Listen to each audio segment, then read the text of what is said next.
Hello, Hi Esoterica viewers. Today I'm going to be doing a reading for the collective for the first 2 weeks of August. And I'll be using the Choose Your Own Adventure, the Tarot deck. Let me set the intention for a really wonderful reading for the collective for the month of August 2025. Strength jumped out. We're going to leave that there as card 1. I'll keep shuffling. For the first... Oh, more cards are flying out. Okay. These. Let's see, what do you got for the middle of the first week of August?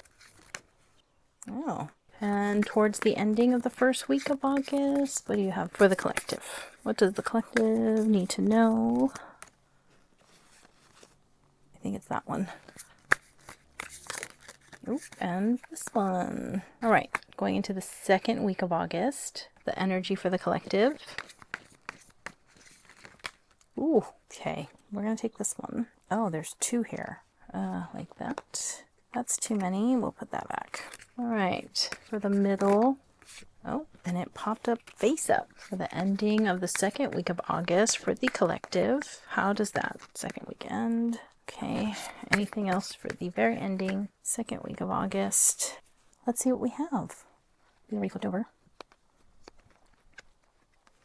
Because my channel is more educational, I'm always going to read what the author and the illustrator have represented in each of their tarot cards. And then I will interpret them as I know what the cards mean for myself as a tarot reader. And I will also bring forward any channeled information that comes through for the collective as we go along. So this is the first week of August, and this is the second week of August 2025, energy of the collective. Our first card is Strength, Major Arcana card. All the Major Arcana cards are going to have more of an overarching theme for the collective, much stronger energy. So Strength says, a woman casually converses with a lion, her arm draped around him. The woman knows her strength and does not hide from the lion, a predator known for his fangs, claws, and animal hunger. She has tamed the lion without the use of force. Her control is subtle, coming from an inner strength. It is not the absence of fear that makes her brave, but the knowledge that she has the power to control how she acts, emphasizing her maturity. This gives her the confidence to continue holding the lion despite the natural fear she holds. Where the lion represents passion and animal instinct, the woman brings reason and compassion to lead the lion on a better path. As this card is upright, it gives this definition. This card invites you to channel your emotions constructively. You have the strength to create peace between opposing forces, whether they are inside you or external. Wow, that's really beautiful. I do like the Strength card. I always see it as grace under pressure. So these energies of all of these cards, whether you see them upright or reversed, like these are, energies upright and reversed are available to all of the collective. So just know that what you are feeling, how you are being challenged. So let's say in the first day of August, you're feeling a little bit more weak in any kind of situation. You can tap into the stronger side of this energy of strength. So just so you know that the energy of the reversed strength is also present, and depending on how you feel is the energy that you're going to manifest with, the energy that's going to work with you. So the reverse of this Strength card, you find yourself in a moment of weakness, or perhaps you are starting to doubt yourself. Be patient and allow room for self-growth. What can you do to fortify yourself for the challenge ahead? So be aware, you have both sides of this energy lurking for all of the collective, and hopefully you're going to tap into the more positive of every one of these cards, and that just helps you to know what energy could be affecting everyone in the collective. And you will see this play out these first 2 weeks of August in others, on the world stage, anywhere. Let's continue. Second day of August, the Four of Cups. Sitting on a hill, the figure ponders their next move after drinking from 3 cups. Though a 4th cup is offered above, they have drunk enough. This is what it says. There is a desire for more because you are unsatisfied with what you already have. You are left with feelings of boredom or discontent. You may be taking something for granted. Take stock and appreciate what you have. The reverse of this energy of the Four of Cups is while you may still have feelings of disappointment, these feelings are a passing phase. While reflecting deeply is helpful, without practical application, those reflections remain useless. So Four of Cups is just being so stable, so comfortable that you're actually bored and feeling complacent. Six of Swords. A ferryman guides a boat with 6 swords. The swords block the view of the boat riders. This card is upright. You are ready to move on, knowing that to do so, you must leave something or someone behind. This card also indicates travel. I know for me, that's true. I am traveling. The reversed energy of this card is while you desire to move on, you need more clarity to do so. You're feeling stuck, or perhaps you think you have moved on, but old habits or fixations are keeping you stuck regardless.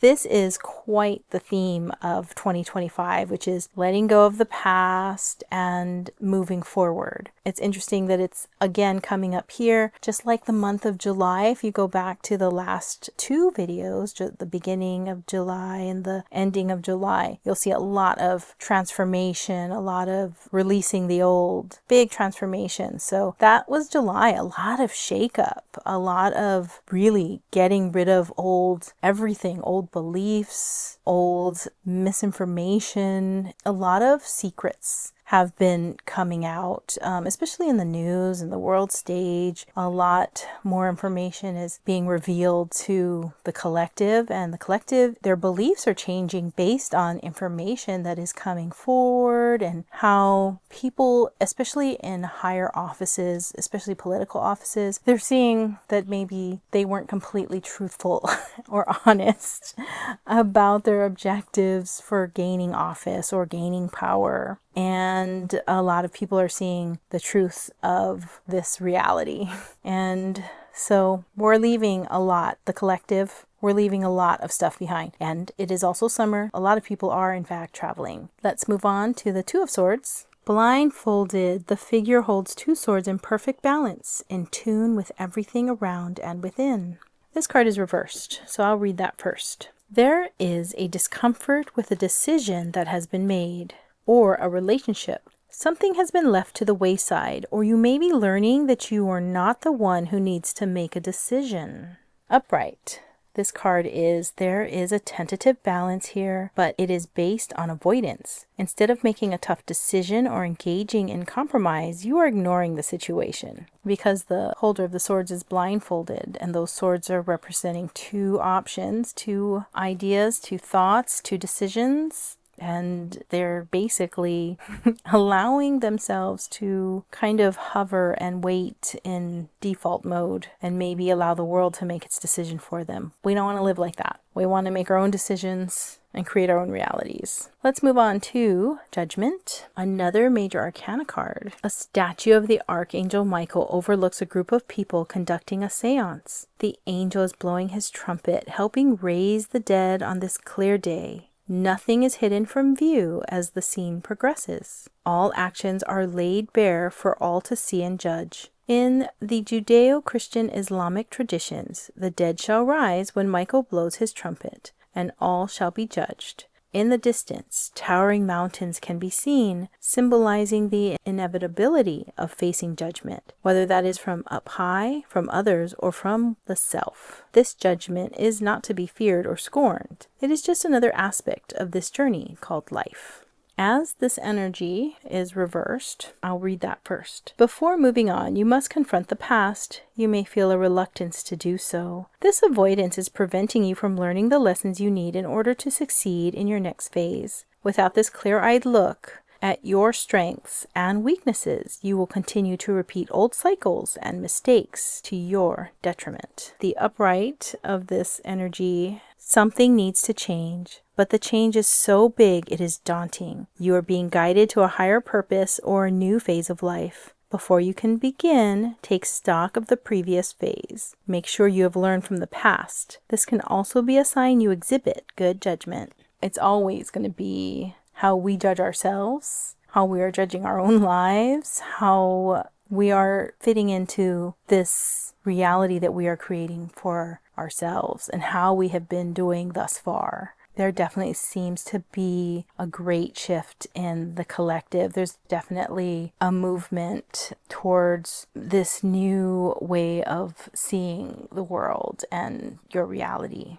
And you really do need to see it. And you need to get yourself clear so that you can make sure that you are on the right path for you, especially before the end of this year, because we don't want to go into the next year when 2026 is all about that expansion. This is the year where we just release all the old, we clean everything out, let go of all the old beliefs that are stopping us from living our best life, and then moving forward into this new phase of our lives. Very exciting. Let's see how the next week of August energy plays out, starting with the Ace of Cups reversed. The Ace of Cups. A hand holds an overflowing cup. The water spills like a fountain, abundant in beauty and nourishment, feeding the water lilies below. A dove floats over the cup.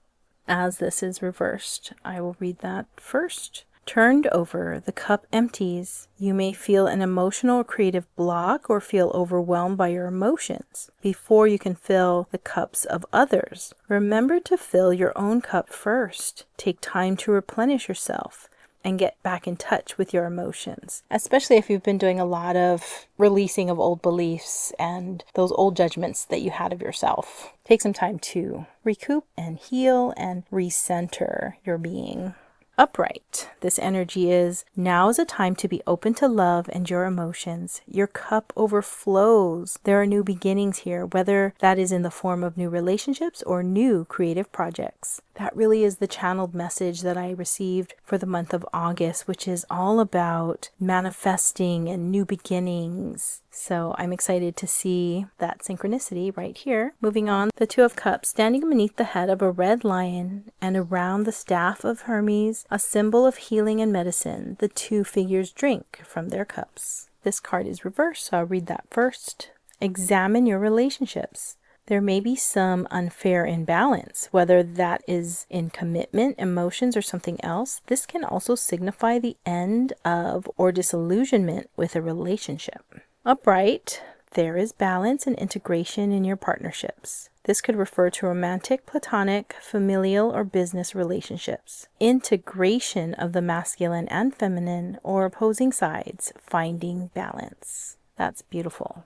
I do love the Two of Cups. That's a lot of emotional energy starting off this second week of August. So fill your cup first. Make sure that you have what you need before you can share your emotions with anyone else. It's our own emotional balance and finding that after we've moved on from whatever all of that was. Probably moving on from the entire month of July, which was crazy. Moving on to the Page of Swords in the middle of the second week of August. Holding a sword, the Page of Swords waits for the wind to bring news. And this card is upright. You or someone around you brings news. This information may enlighten and help you make sense of a situation. You or someone around you are eager to seek new knowledge. That's great. In the reversed, you may be receiving confusing messages. Perhaps you or someone around you has become arrogant with knowledge or spiteful. So swords, a lot of thoughts, messages, being aware of where messages might be coming from and making sure that you trust your sources. Don't just take message or information from one news source, for instance. If it's something that's important to you, always see if you can find multiple sources to verify information. Moving on to the Five of Pentacles. Walking hand in hand, one figure looks up at the world around them, and the other moves steadily with her walking stick. 5 pentacles adorn the doorway behind them. This card is upright. Due to a financial or emotional setback, you are being forced to look within for more resources. It may feel difficult to ask for help, leaving you feeling isolated. The reverse of this card, this phase is now passing, and a more prosperous phase is on its way. Oh, I like that. Definitely continuation, moving forward towards more resources. I usually feel that this is Five of Pentacles. Don't be afraid to ask for help because it's all around you. Abundance is all around all of us, and being open to receiving it. And it can come from everywhere and anywhere. So just allow for that. But I do like the idea of these characters. They're walking and they're moving forward and they're on their way to more resources. I really like that definition. The Ten of Cups. In a lush countryside, a teacher shares 10 cups with the students. They float like a rainbow. A gift. As it is in reversed, we'll read that first. While everything looks good on the outside, you are still unsatisfied, though you are close to achieving what you wish. Something along the way still needs reflection. If you are unsure of why you are unable to enjoy your accomplishments so far, perhaps it is time to take stock of your journey. Okay, and then in the upright, the energies that is also potential for all of the collective, there is great happiness here as you find completion in the area of your growth. Emotional satisfaction, fulfilling relationships, and endurance are all yours. I really like that a lot. Very beautiful. The Ten of Cups, regardless, upright or reversed, is a 10. Are you going to contract or expand? Are you going to still be holding on to the old beliefs that are going to hold you back, or are you going to release everything and move forward and move on to more resources? And this is cups, so these are emotions. Again, a lot of cups here, a lot of feelings. So very interesting. As the collective, there's a lot of beautiful things here, so stay positive and tap into the more positive energies of every energy that is presented and manifest an amazing August. Let us get a little oracle gift from the Witchlings deck and book set. A card for the collective for the month of August, the first 2 weeks of August. What message do you have for the collective? Oh, there we go. Uh-oh. We have 2 cards. How perfect are these 2 cards? Rejuvenation and relaxation. Rejuvenate your mind, body, and spirit with a fresh and renewed approach to life. And relaxation. Stop your world from spinning by partaking in well-deserved moments of relaxation. Absolutely perfect for the month of August. Rejuvenation. Trillium's never too busy to forget that she must recharge on occasion. Long hot baths and good night sleeps, her essentials for rejuvenation. Just like batteries that need recharging, the mind, body, and spirit need recharging as well. Rejuvenating the spirit sparks a desire to experience the vibrant joy of living. Without a recharge, you'll experience burnout. You can rekindle your vitality by spring cleaning it. Take time for yourself and do things for yourself that bring you happiness and good health so that your energy will be restored. That healthy glow, freshness of thought, and light-hearted feeling can be with you every day by harmonizing yourself with rejuvenating powers. Perform one or all of the following spells and your mind, body, and spirit will be rejuvenated. They've given us 4 spells. 1, 2, 3, 4. 4 rituals. I'm going to pick one. Let's see. The Foundation of Rejuvenation. Oh, let's all do this one. You'll need a glass of spring water. Visualize a fountain of purifying, clear, sparkling waters. Chant aloud with intent. Fountains of youth, waters of light, fill this mortal vessel with energy's might. Feel the waters immersing you, refreshing you, and renewing your energy. See and feel the cleansing force of this water, washing away all stress and fatigue, and exhilarating you with strength and youthful vigor. Bathe yourself in this rejuvenating fountain for as long as you feel comfortable. Then drink the water, feeling its healing vibrations flow through you as they regenerate, revitalize, and rejuvenate you thoroughly. Okay, I like that a lot. Relaxation by Petunia. Like a river, Petunia flows. So relaxed to end her day, her mind melds into her spirit, and with her body drift away. When your body, spirit, and mind are immersed in relaxation, you're in the terrain of self-restoration. Relaxation is a process that decreases the effects of stress. By embracing relaxation's refreshingly peaceful energy, you'll enjoy newfound calmness in the connectivity of all that is. Make space for relaxation daily by getting your mind off things that normally stress you. Relaxation is also about recognizing your true sense of bliss. When focusing on things that make you happy, the worries of the world simply fall by the wayside. Remember, too, that a good night's sleep is very important for overall relaxation. When you sleep, your mind continues readjusting, reformulating, and renewing in ways that aren't possible during waking hours. When you give yourself daily moments that truly bring you joy, you can begin de-stressing your life and improving your health. Perform one or all of the following spells, and you will synchronize your energy to the currents of relaxation. Calming stone, soothing music. Okay, so you'll need a smooth, rounded stone that fits comfortably in your palm, and soothing music. Sit in a quiet room or outside if the weather's nice. Begin the music and hold the stone, caressing its smooth shape. Breathe your tension and anxiety into the stone. When you begin to feel calm and centered, put the stone on the ground and walk away. The stone will dispel the stress into the earth. Allow the stone to sit for at least an hour. When you retrieve your stone, wash it under running water, cleansing its energy and therefore enabling it to be used again. Oh, I like that. Well, that was really fun. Thank you to these witchlings. That's really beautiful energy. So for this first 2 weeks of August, go outside in the sunshine, play, rejuvenate, relax, release all the things that cause you stress in your life. Simplify as best you can, and let's all move on to better resources and to expansion. Thank you for watching. I will see you in my next video. Until then, bye for now.